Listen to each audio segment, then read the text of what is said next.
একটা যাত্রী বহনকারী গাড়ির সামনে এত বাস পড়ছিল, গাড়িটাকে সামনে এগিয়ে নিয়ে যেতে পারছিল না ড্রাইভার। তখন ড্রাইভার বলছিল এর মধ্যে কে দোষী লোক আছে নেমে যান। এমতো অবস্থায় কেউ নামছিল না। ড্রাইভার তখন একটা সিদ্ধান্ত করে যে এখান থেকে 100 ফুট দূরে একটা গাছ আছে, গাছটাকে সবাইকে ছিনিয়ে আসতে হবে।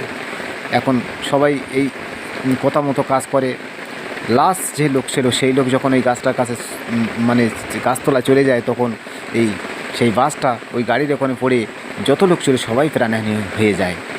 তা এখানে যে প্লেন দুর্ঘটনা হয়েছে, এই প্লেন দুর্ঘটনাতে কিন্তু সবাই প্রাণহানি হয়েছে। একজন পুরুষ লোক কোনো ক্রমে বেঁচে গিয়েছে, কিন্তু এই প্রাণহানির আর এই প্লেনটা ছাড়ার ঠিক 10 মিনিট আগে একজন মহিলা ওই প্লেনে যাওয়ার কথা ছিল, তাকে প্লেন কর্তৃপক্ষ তাকে নিয়ে নেয়নি। কিন্তু এই যে দুর্ঘটনাটা হয়ে গেল, কি এই মহিলার যদি যেত ওই প্লেনে, হয়তো দুর্ঘটনা না হতে পারত। আর সেটা আল্লাহ ভালো জানে, কিন্তু আপনাদের মতামত জানাবেন।